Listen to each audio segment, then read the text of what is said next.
Hey guys, and welcome to Besterday, where nostalgia reigns supreme. I'm Bianca, and I'm the ultimate 90s baby. This is the first episode of 2018. I know you guys probably missed my amazing voice, but I'm here, I am back, and I'm ready to talk all things nostalgia this year. But before we get started, I have a very special guest. She's new to the Besterday family, and her name is... Hi guys, my name is Deepa Lakshman. I am a social media editor at the Daily Beast.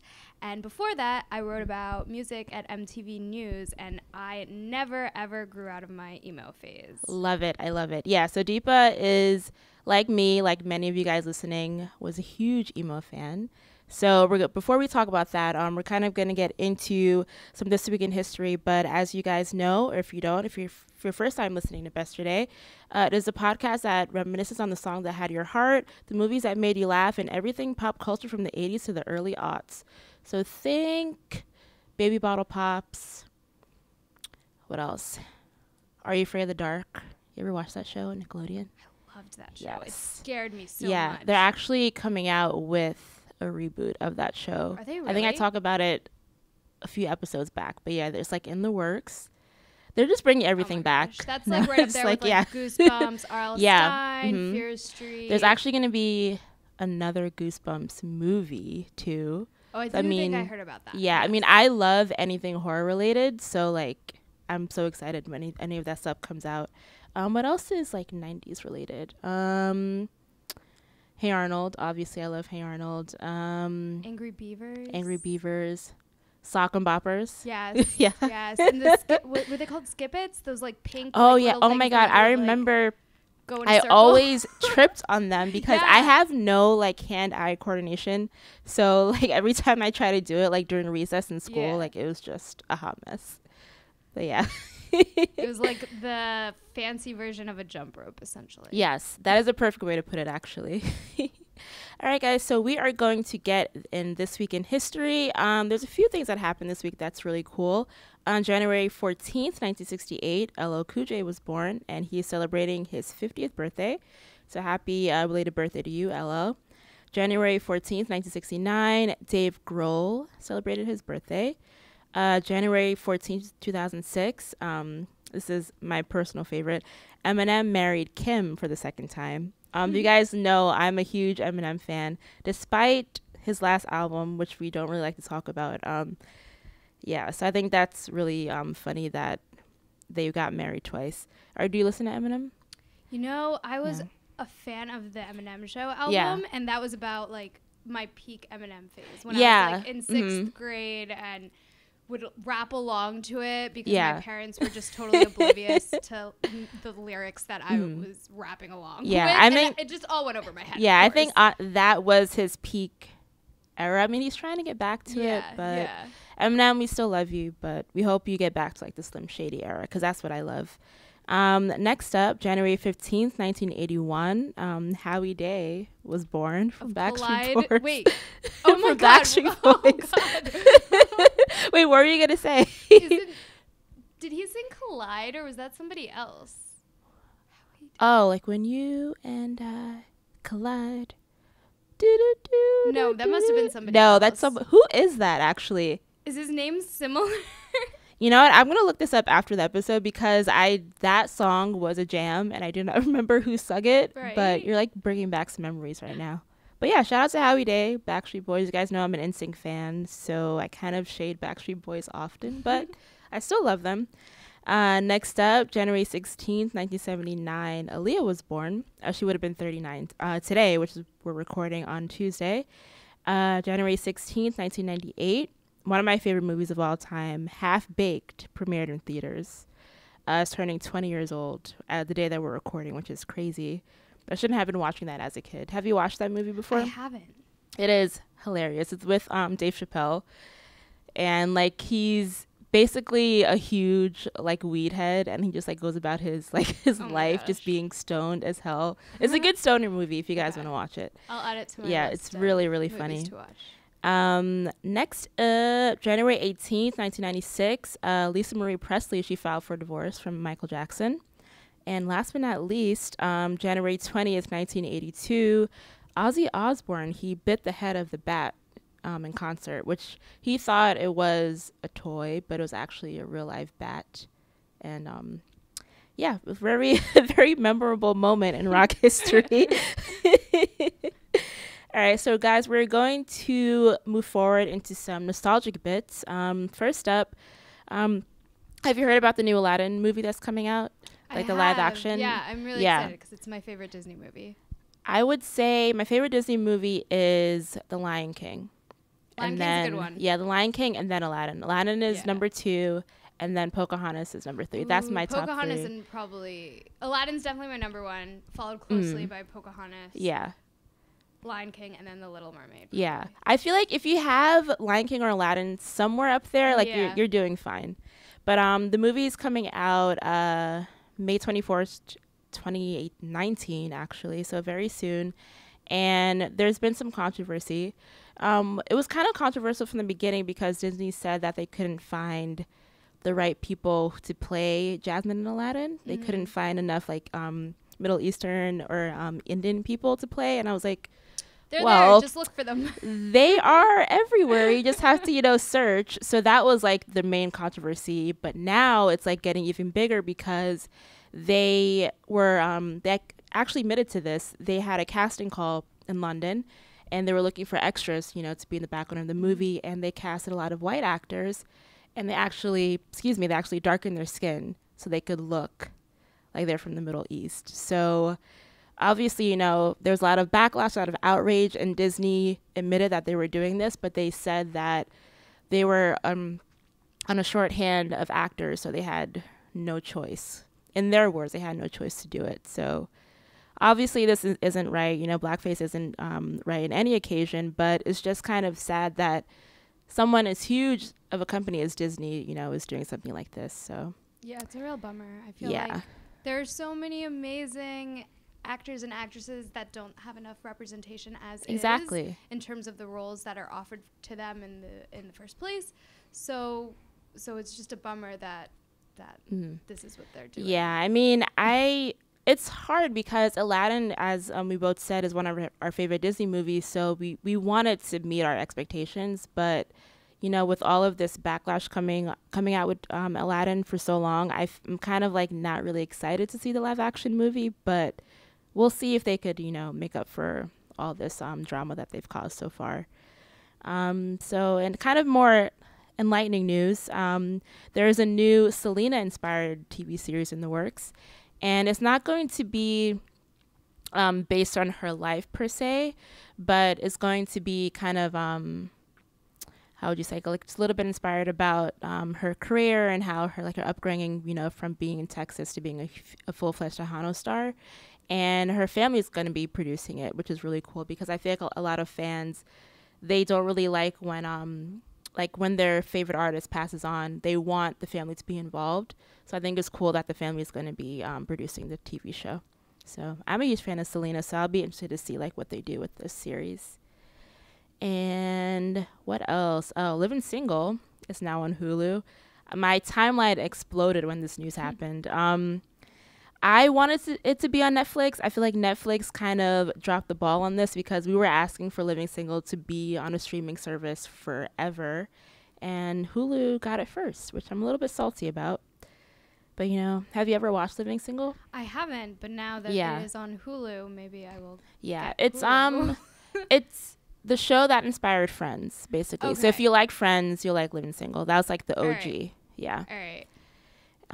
So yeah, if you guys want to watch it, it's on Hulu. I wish it was on Netflix because I don't have a Hulu account. If you guys want to, lend me your Hulu login, I'll be very happy. When Handmaid's Tale comes back, then I can. Oh, perfect. Oh my God. Did you watch the season 2 trailer? No, it's bookmarked right now because I need to watch it as soon as I go home. Okay, everyone in this office talks about Handmaid's Tale, and I never watched it, but it is on my list. I have an entire list of TV shows I need to watch. It's getting a little bit ridiculous. Yeah. It's fairly easy to binge, though, I will say, because it's only a couple episodes. It's very intense episodes, but you can do it in like 2 weeks.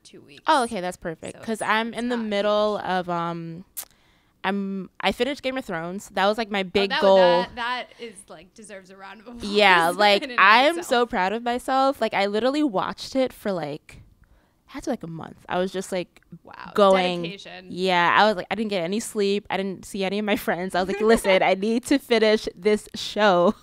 So yeah, I'm excited for it to come back. I think it's coming back in 2 years or something. Yeah. So 2020. Yeah, Westworld, I believe, is 2018. Yeah. And then Game of Thrones. Yeah. So if you haven't seen it, guys, it's on HBO. You have 2 years to watch it. But I couldn't wait. I need to watch Game of Thrones. But after Game of Thrones, I started Dark. That's on Netflix. I'm doing Dark. Heard of that. It's kind of like a more adult version of Stranger Things. Oh, okay. Yeah, and it's a German series, so you have to put the subtitles and all that. But it's really good so far. And after Dark, I want to watch Ozark and Unbreakable Kimmy Schmidt. So I have a lot of shows to watch, and I'm just a little bit overwhelmed. But yeah. Yeah, so if I get to living single, we shall see. Wish me luck. But another show that I'm very excited about, this is the last piece of nostalgic news. There is a Sabrina the Teenage Witch reboot coming out. Oh, yeah. That I'm into. Yeah. But what makes it really cool is that it's based on the comic books instead of the actual 90s show. Okay. So it's going to be kind of like Riverdale off of Exactly. Archie's, yeah, so it's going to be a lot darker. And it's actually going to be a crossover between Riverdale.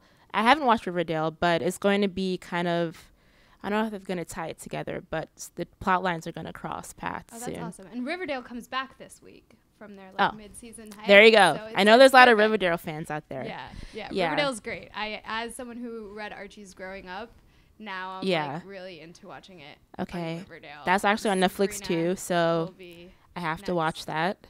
But yeah, so the show is going to be on Netflix, and they didn't set a premiere day yet, but it's going to be around the time, like sometime after Riverdale airs, so probably like mid 2018. And yeah, they said that Harvey is going to be coming back. He's going to be confirmed in the show. They haven't. Joan Hart. I don't know. I would love for her to be either have a cameo or like executive produce or do something, because she was such a big part of the original show. I need Salem in there. Yeah, I need some sort of tribute to Salem. Same. He was just so witty. I agree. Like that was probably one of my favorite like shows like growing up as a kid. It's so good. But yeah, so they're gonna have a Harvey. They haven't really put out any details yet of like casting or anything. But Kiernan Shipka, she's from Mad Men. She's going to be playing Sabrina. So they already have Sabrina, but they haven't released like any other cast details. But yeah, I'm excited to see the Sabrina Teenage Witch reboot. Let me know if you guys are excited as well. And now we're going to talk about what you've all come here for, emo music. All right, guys, we are back, and we are here to talk about all things emo. Deepa is here because I'm just gonna call you an emo expert. I mean, I don't know how much you know, but I hope I can like put that on my resume someday. You should. I feel like people should recognize that. That's like a good skill to have, I think. But yeah, I didn't plan to wear all black today. I'm wearing a camouflage shirt, but I'm wearing literally all black. I'm wearing my Vans.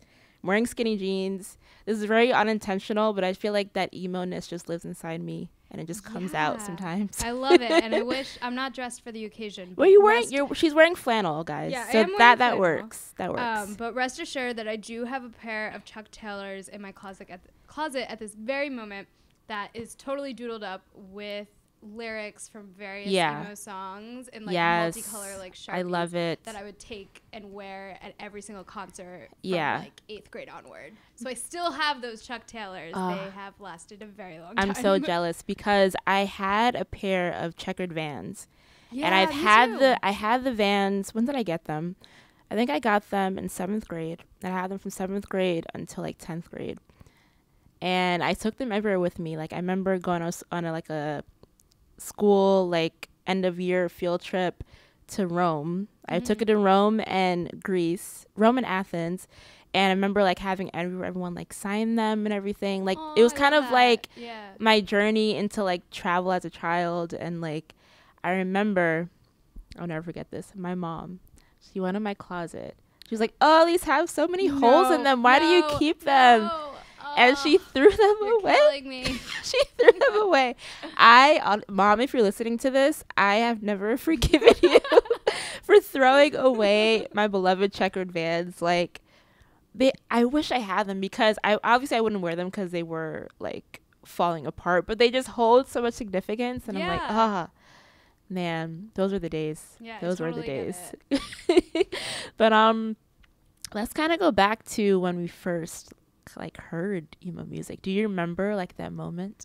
I don't remember the specific moment. I just remember that I like somehow fell into it. From being so addicted to MySpace, and it just went so hand in hand with the whole MySpace culture. Everyone was talking about what music they were listening to, and how MySpace could let you have background music on your profiles. So I would actually, as annoying as it was, I would get introduced to a lot of new music that way, because I'd be like talking to my friends. Yeah, and like you click on their profile, and then it starts playing. And that's kind of how it happened. And also MySpace as a platform then was a way for artists to get noticed. So you would discover them on there. It was almost like the original Twitter, or a way to interact with your favorite musicians. Yeah, I didn't have MySpace.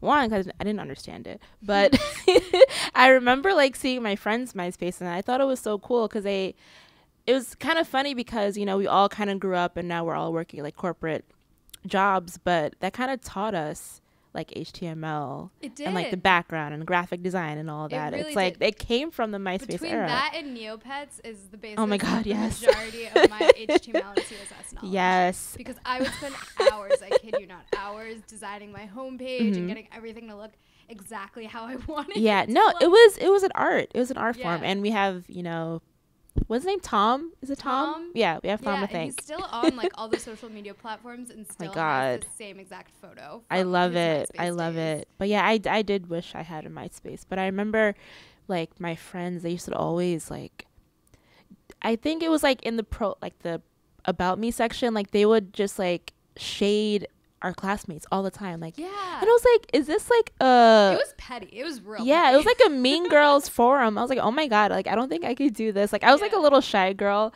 in like 7th and 8th grade. I was like, I can't People do this. Vicious So with their MySpace top 8 too. That was like a ranking of their friends. Like it was real. Why did we let people got in like actual arguments about this? I'm like, guys, it's really not that serious. But I try to remember the first time that I listened to emo music. I think I was in 7th grade.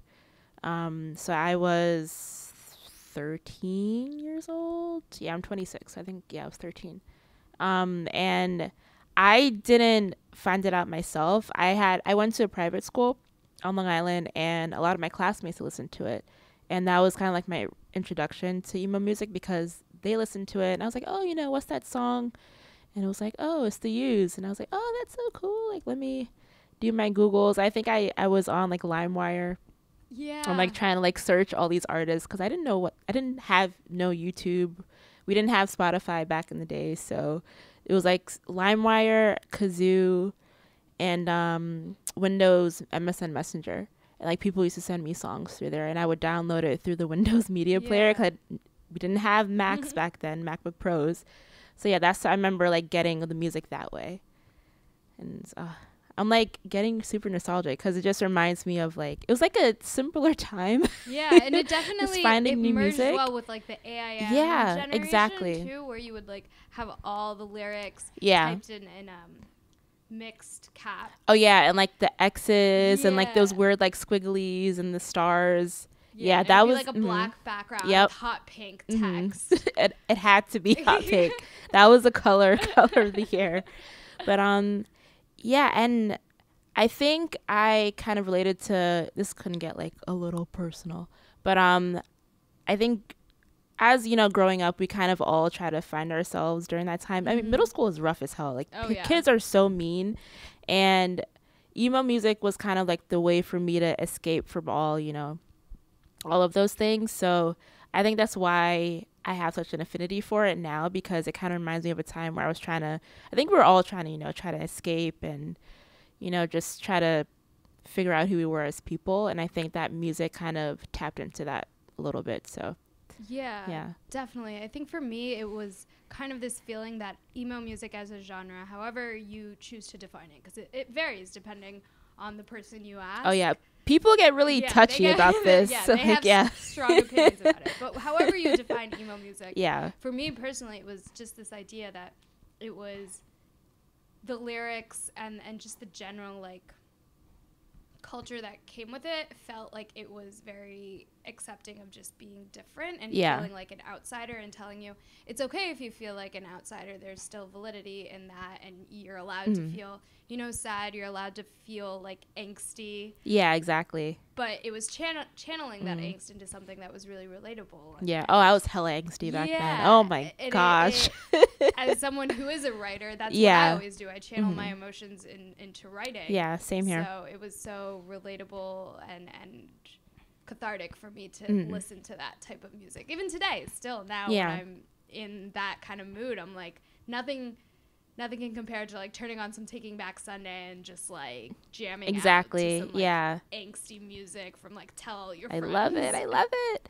Well, speaking of Taking Back Sunday, who are some of your favorite emo bands? Well, before we get into that, before you guys like tear me down, I know emo is emo, but sometimes pop punk falls into that. Sometimes post-hardcore. Well, post-hardcore was the mama before emo. But there's a lot of different genres, so you guys don't say I'm a poser or anything, because I know what I'm talking about. But emo does have a lot of like different categories. But what was like some of your favorite emo bands? Yeah, it changes depending on the day and the mood, I guess. But Taking Back Sunday is pretty reliably always up there. My Chemical Romance is definitely a go-to. I really loved Stray Light Run. Yeah. The Spill Canvas. I don't know if you could really lump like the Postal Service in there, but sure, I love them too. Do it up. Man, Paramore in their like Riot Days. Man, the list is just never ending, I feel. Yeah. Like, well, speaking of list, I have a list. You have a list. I do have a list, because I have to like refresh my memory. Well, I think up there, Jack's Mannequin. I haven't listened to them in so long. So some of my favorite emo bands, Panic at the Disco. Oh wait, how did I forget Panic at the Disco? Oh my gosh, my Instagram username is pronounced Deepa at the Disco. I love that. And that was also my AIM screen name when I was 14. So let it be known that at 25, my Instagram username I love that. That is so awesome. No, you know what? You gotta own it. You have to own it. But yeah, Panic at the Disco was one of my favorite bands. Who else? The Used. I love The Used. It's still to this day, I think they're one of my more listened to bands of that era. Taking Back Sunday, obviously. I had a thing for Under Oath at one point. Okay, yeah. Yeah. I mean, okay, I could listen to screamo music sometimes, but like looking back, and I'm like, how did my ears survive all of this? Like, it was just a lot to take in. But yeah, I think I prefer like regular just emo music compared to screamo. But Under Oath was like definitely screamo in my opinion. I love Circa Survive. My Chemical Romance, obviously. I think like The Ghost of You is like one of the best songs of all time. It's so haunting. It's such a it's so beautiful. Right.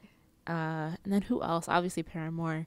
There's some like other one-offs I'm just gonna ramble through that kind of came to mind. Fall Out Boy. Fall Out Boy is actually, when you guys listen to this, they'll be putting out their new album, Mania. So we'll see if they still have that like, you know, that emo flair to it. Dashboard Confessional. Oh yes. Yeah, they were like emo in the way that was more like romantic in my opinion, instead of being, a good way of putting it. Yeah, instead of being so like downtrodden. I think Chris Carrabba, like he had a very like sweet, like tender voice, if that makes sense. AFI. I remember I watched AFI. Yes. I remember I saw them over like the festival season last summer at Firefly, and that was my first time seeing them live. And like just hearing Miss Murder, like everyone in the crowd was like shouting along to it. I was like, oh my god, we are all like little kids again. It was such a cool moment. Jimmy Eat World, one of the classics. 30 Seconds to Mars, like when they first came out. Yeah. The Kill from Yesterday. Those, you can't forget about those. Those are so good. Who else? I guess, would you consider Yellow Card emo? I was like kind of grappling with this. Like, I don't know what category they fall into. Yeah, I feel like they fit into emo in a way, but then they also fit into like played at your middle school dances. Yeah, that's very true. They're very versatile. What else? From first to last. Remember when Skrillex was Sonny Moore? Oh man, what a time! What a time! Do you remember the song Emilee? From first to last. I don't think. If you don't, I'll play it for you after this. Okay. But like, I was listening to it earlier, and I was like, oh my god, this was like one of the most saddest songs ever. Like, Skrillex was, I mean, I'll call him Sonny for the purposes of this podcast, but like, he was just like belting his heart out about this like heartbreak. Is like, that how does it rank in terms of like Constantine? Constantine was like my like super sad like breakup love song. It's not as high as Constantine, but it's up there. It's up there for me. Yeah, it's just like I was laughing while I was listening to it because he just sounds so sad about this heartbreak. I'm like, oh my god, you're probably like 16. 'Cause I remember he was like the youngest one in the group at the time. It's like, oh my god, you poor thing. It's probably like your first heartbreak. But yeah, so there's From First to Last. I would say, I know you guys are going to get on me for this, but All American Rejects, they had emo moments, but they were more like pop punk emo. I don't know. I always get another confused. Versatile group. Yeah, oh my god, I love probably him. played at my middle school dance. Yeah, as well. Tyson Ritter was like one of my first crushes. Like, oh my god, he's gorgeous. He's still gorgeous. And what else did I missing? Funeral for a Friend, Senses Fail, Cute Is What We Aim For, Seosin. Wow, this so is much. Taking me back. So much. All Time Low. All Time Low. I feel like like when they first like they're Dear Maria days. Yeah, but now I feel like they're more venturing in like the pop punk. I haven't honestly heard any of their more recent stuff. It's okay. It's all right. I mean, I prefer their older stuff. I feel like a lot of people be like, oh, I like their old music. When it comes to emo, like they don't really want, they're always like, oh, people like sold out. But people like to try new things, okay? The Academy is. Oh, the Academy is. Oh my god. Who else? I'm just like rattling names. Yeah. If you guys let me know. Hashtag Besterday, like who was your favorite emo group? Was it Red Jumpsuit Apparatus? Yeah. So many good memories. But yeah, I think definitely out of all of those bands, The Used and My Chemical Romance were probably like top two.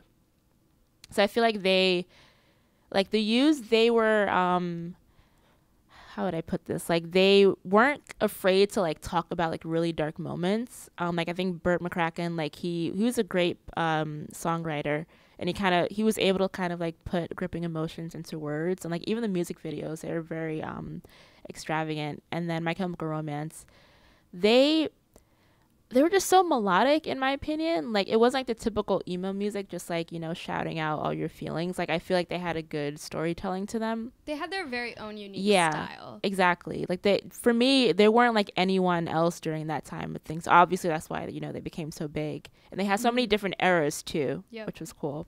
Like, all of Gerard Way's haircuts. Hair colors. It's so true. But were there any like favorite memories that you've had like during this emo era, like maybe like seeing someone in concert or like something that happened like at school maybe? I have a lot of memories associated with Warped Tour because I would go every summer. Me and two of my friends would religiously go and just go and jam out and have a great time. Yeah, I'm very jealous actually because we would always convince someone's parents to I was not allowed to go to Warped Tour, and it like kills me because all my friends like from high school and middle school used to go, and like can you like sum up the experience for like someone who like me who has never been? Oh man, that's hard. Yeah. I would say take any music festival, any music festival experience you've had, and just add the excitement of like being like a 13 or 14-year-old girl seeing their favorite artist for the first time. All right. That's very emotional. It was really emotional. It was a lot of fangirling. Yeah. Oh man, I over wish. different artists and just singing along and dancing, and it felt very free to me too, because it was the first time I had gone to any sort of festival like that. Music festivals weren't as much of a thing for me at 13, 14. Yeah. In the way now I'm like, oh, let me go to Made in America or whatever. Yeah, that's true. Back then, the only it was like a treat. Yeah. It was really great, and it was a lot of fun and very exhausting, and my feet would hurt by the end by dancing along to everything. But really what I think one of my favorite memories associated with Panic at the Disco, actually, and it kind of connects to today, is earlier in 2017, I came to see them for the first time live at Madison Square Garden. Oh, and nice. It was their Death of a Bachelor tour, so that was their latest album, and they were performing all the songs from that.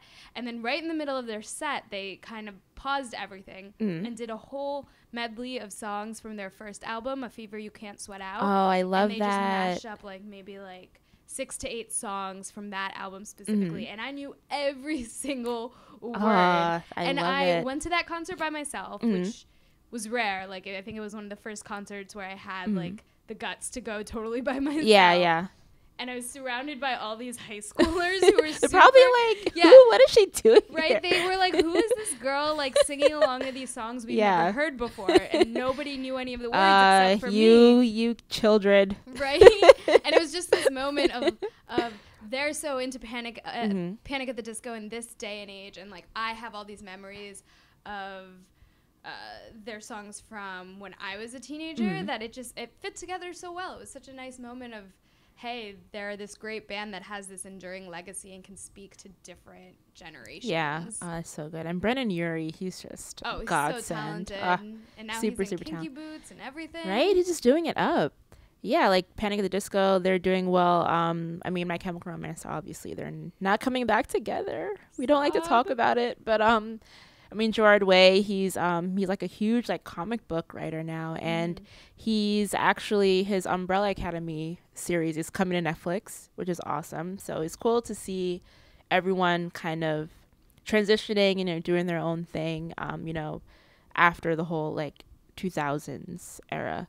And I feel I don't know if you would agree, but I remember emo came out in the mid 1980s, and it had a revival in 1990s, and then early 2000s was kind of when it hit mainstream music hard, and then after that it kind of fizzled out a little bit. But do you think that emo is quote unquote dead, or do you think it's still happening in music right now? I think it's still happening. I would never call emo music dead, because I think it's just evolved and taken on different forms, and I think the fans of the genre still are so into it, and they keep it alive. I mean, you look at events like Emo Night LA and Emo Night Brooklyn, where they throw these giant parties for people who are fans of emo music. Yeah.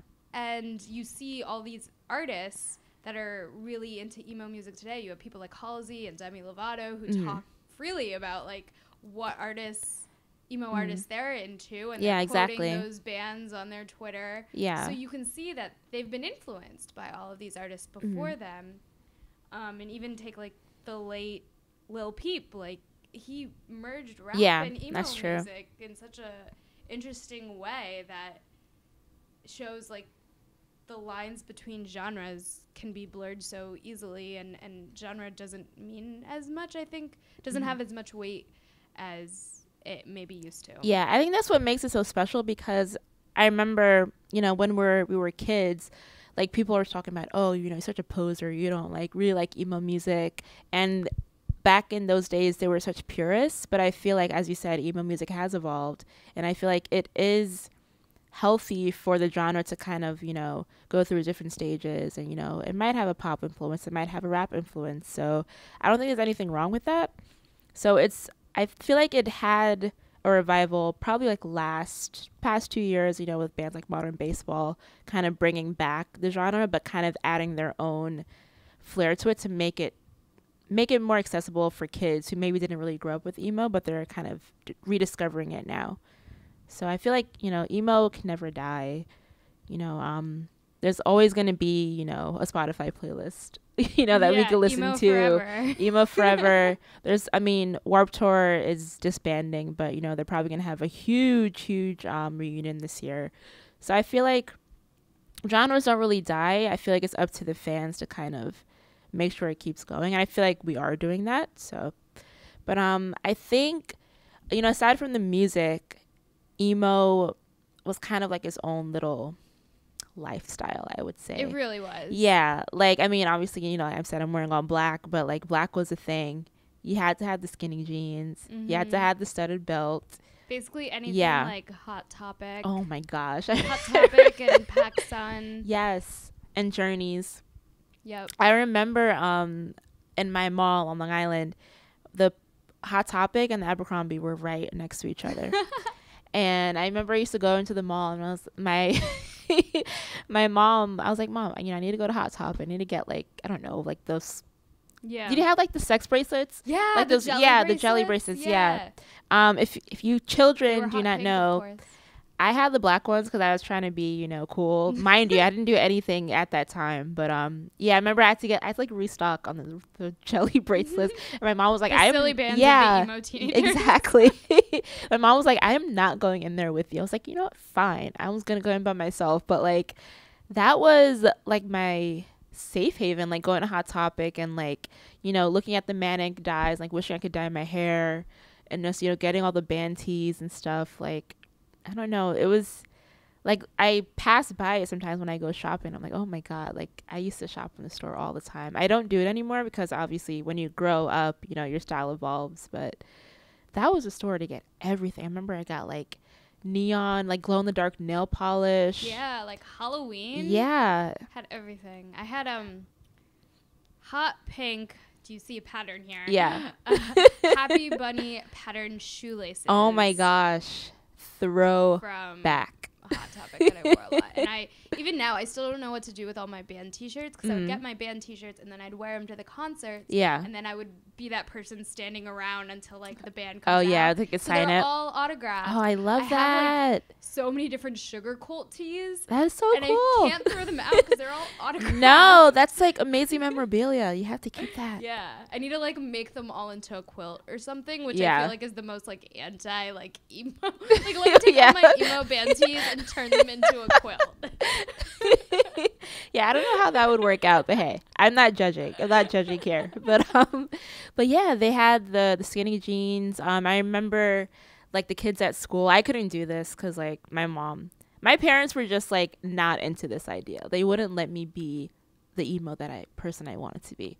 But I remember like they had the like the black like jet black hair just like slapped onto your forehead with like the huge bangs. Side bang. Yeah, and like I remember, I feel like, guys, let me know if you agree, but I feel like emo kids, we kind of invented the selfie, or like made it bigger than what it once was. Maybe because I mean, you know, you see the MySpace pictures, they have the cameras like way up at a high angle, and you look very like sad and in despair.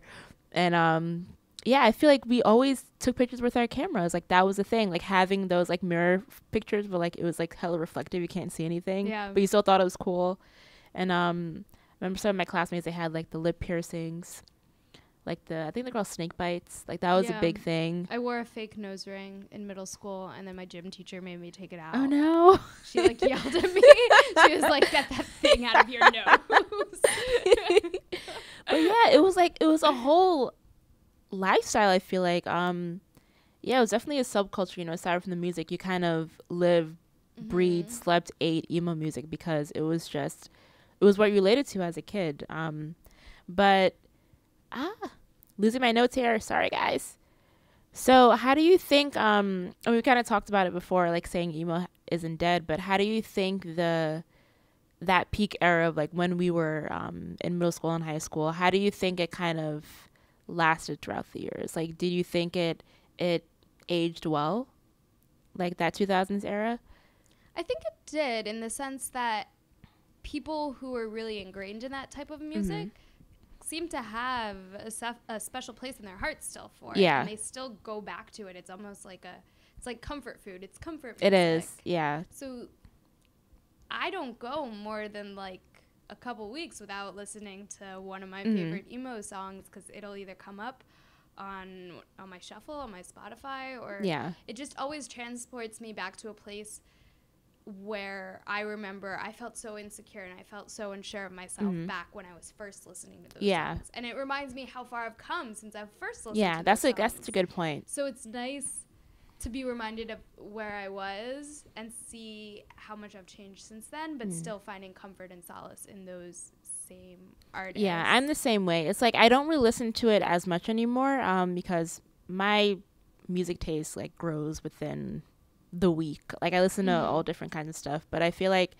when, like you said, when I want to be comforted, when I kind of want to go back to kind of like that happy place, like, I mean, despite, you know, the lyrics and stuff, but I feel like it's kind of like a blanket, like just, you know, listening to that music, and it takes me back to when I was a kid and, you know, not really unsure of what I wanted to do. And like you said, it's definitely kind of a reminder of, like, you're going to get through this. You're going to be okay. And, you know, I feel like emo music, it's always going to be with us. But I'm trying to think of ways that the genre kind of influenced other artists. We kind of talked about Lil Peep. Before he passed, he kind of mixed emo and hip hop together, which I thought was really cool. And it was, did you see Demi Lovato? I was about to call her Demetria. I always call her by her real name. Demetria Lovato. She sung Misery Business at an emo night, which I thought was hilarious. Like, she did so well. And that whole scene, or that she shows in her documentary, her like getting all dressed up in emo clothes to go out with all her friends and have a great time at that night. So it's just interesting to me to see, like, oh, like, she was just like me. Yeah, exactly. It's very relatable. Yeah. And I feel like even with like R&B music and stuff, I feel like with the emo pop punk era, like when R&B artists wanted to kind of branch out and do their own thing, like say for Rihanna, for example, I'm a huge Rihanna fan. And when she had that Good Girl Gone Bad era where she chopped her hair off, dyed it all black, she wore all black. And I was like, you know what? She might not realize it, but that was kind of like a way of rebelling, obviously. But that's just what we did at emos kids. Like, we dyed our hair, we rebelled against our parents. And I feel like those kind of things, they kind of go back to that emo phase. So I think it's cool to kind of see how artists, you know, beyond that genre kind of, you know, take it into account, which I think is really cool. Yeah, I think it's a phase of, it's a stage of growing up and trying to define yourself and figure out who you are as a person. And everyone goes through that. It just manifests differently for every person. And for me, emo was a big part of that. But for whoever is listening, it might have been something different. Yeah. Yeah. Is there anything else that we missed from this genre? I feel like we covered everything. It's a lot. It's a lot to cover. There's so many artists, but I hope that, I mean, if you guys were huge emo fans, like Deepa and I hope you guys kind of went down memory lane with us. And now we have a really fun quiz on Fuse. It's called How Emo Are You? I took it. I took the quiz. I'll let you know my results after, but it's only 7 questions. So I want to see how emo you truly are. All right. Or if you're just a poser. We'll see. But okay. It's been a while since I've been called a poser, but okay, so you have to pick a heartthrob between Adam Lazara, Brendan Urie, Alex Gaskarth, and Gerard Way. Brendan, probably just Panic at the Disco. He's still so handsome. Love him. Teen heart beating faster here. Yes. Reference. What's your favorite Conor Oberst project? Bright Eyes, Desperacidos, Conor Oberst and the Mystic Valley Band, or The Faint? Oh, it's definitely got to be Bright Eyes. Lover I Don't Have to Love. I just love that song. It's so beautiful. Yeah. And the covers of it that it spawned are also equivalently beautiful. Awesome. Okay. Pick a golden age of emo. Mid-'80s, Washington, D.C., early 90s, West Coast, mid-'90s, Midwest, or early 2000s, New Jersey, Long Island. It's gotta be early 2000s, mostly because I was obviously a teenager. Yeah, exactly. I'm a little biased. Maybe if I was born earlier. Yeah, same. Which product would you buy? A motorbike, Uggs, a Walkman, or a Pikachu backpack? You know, if it was back in the day, it would definitely be a Walkman because I went through multiple Walkmans and always wanted whatever was the newest model. Same. I had a Walkman up until probably, when did I get my first iPod? I think I was like in 11th grade or something. I had a Walkman for a long time. I don't know. I probably look so stupid, but I would carry around like whatever carrying cases full of CDs. Oh, same. Oh my gosh. To go with my Walkman. Man, I had like so much stuff to carry. No, people don't understand. Like we didn't have like our phones with music on it. So I remember I had I had a binder full of CDs, but I didn't carry that at school because I was a little too extra. But I had like a small binder. I remember it was like an aqua blue, and I had my name written on it, and I had like all my favorite like bootleg CDs, or all bootleg. I would just swap them with my friends. We would make each other mix CDs. My like Christmas present to all my friends every year would be a mix CD. Yeah, that was my thing. If I had a crush on a boy, I'd be like, here, I made you a mix CD. Those are the days. Okay, so next question. Have you ever dyed your hair? The answers are only weird pastel colors, never, jet black, or highlights. So I have, but it's almost like a combination of like the highlights and the weird colors, I would say. So I've done every color of the rainbow highlights. Okay. Or like ombre situations, except for blue, which I'm thinking blue will be next. So at some point in my life, I've covered everything. Starting in 6th grade, I had like a weird orange situation going on that in 6th grade? I'm glad no photos exist of it. Well, That's so it was cool, supposed to be red, but because okay. I went to like a hairstylist who didn't know what she was doing because I was so young. I didn't know what I was doing. They just turned orange. That's cool that your parents did that though. Like, you know, made you experiment and stuff. The latest was green. I had green for about like from my ears down. Yeah. For the a only while. color I had my hair, this is so bad. I remember for my 19th birthday, I was in what year was that? I'm getting so old. I'm like, what year of college was that in? I think I was a sophomore in college, and I was like, you know, I'm turning 19. I can do whatever I want. And I dyed my hair. I bleached it first. Yeah. Which was the dumbest thing ever. My hair ended up breaking off. So I dyed it. I bleached it, and then I dyed it like a purple color. And I got it from Manic Panic. So I went to Hot Topic and got Manic Panic. And then, where else would you go? And it was like a ultraviolet color. So it looked purple, looked blue. It was really cool for a moment, and then my hair broke off, and I was like, you know what? Yeah, bleach lesson is killer. Learned. My hair is also black in it. When your hair is so dark, to like get it light it's so enough, hard to lift the color. Yeah. To go green, I wanted to do like a dark evergreen color. I had to bleach it 3 times, and my hair felt like straw. It looked great. Yeah. But it felt horrible. Yeah. So kids, just go to a professional. Yeah. Definitely go to a salon. Okay. So for this answer, I'm gonna click pastel colors. Does that work? That works. Okay. All right. So pick a band. Imagine Dragons, The Offspring, Dashboard Confessional, or Linkin Park. Dashboard Confessional. Okay. All right. Last question. What festival would you like to attend? This is easy. Ultra, Bonnaroo, Coachella, or Warped Tour? Well, it's got to be Warped Tour because it's the last one now. So I know. I got to do a final farewell. So sad. All right. This is your answer. Dun, dun, dun. You're as emo as Tobey Maguire when he becomes emo Spider-Man in Spider-Man 3. I didn't make this quiz, by the way. So the description is, the one where he starts to look surprisingly like Connor Oberst, and he does that weird dance thing. It's kind of like looking emo, but not actually being emo, which is possibly the best thing you can be. Go on with your bad self. That's actually the same result that I got. So. All right. I'm happy with it. I'll take it. Okay, guys, so that is the end of this emo segment. I hope you guys enjoyed it, and we're going to go into the song of the week.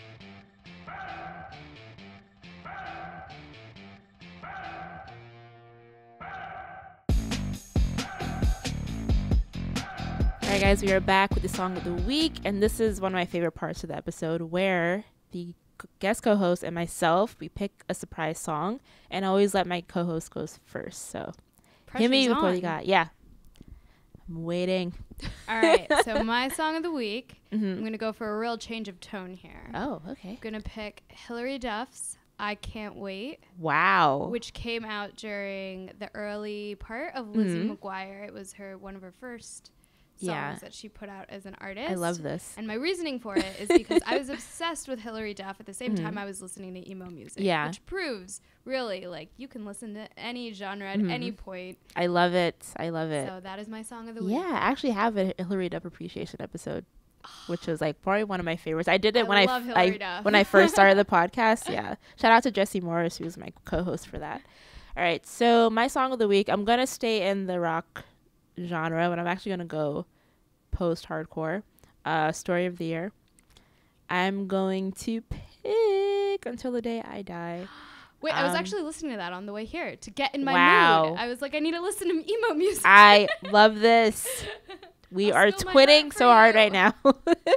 They are actually one of my favorite bands of all time. Probably like top 10.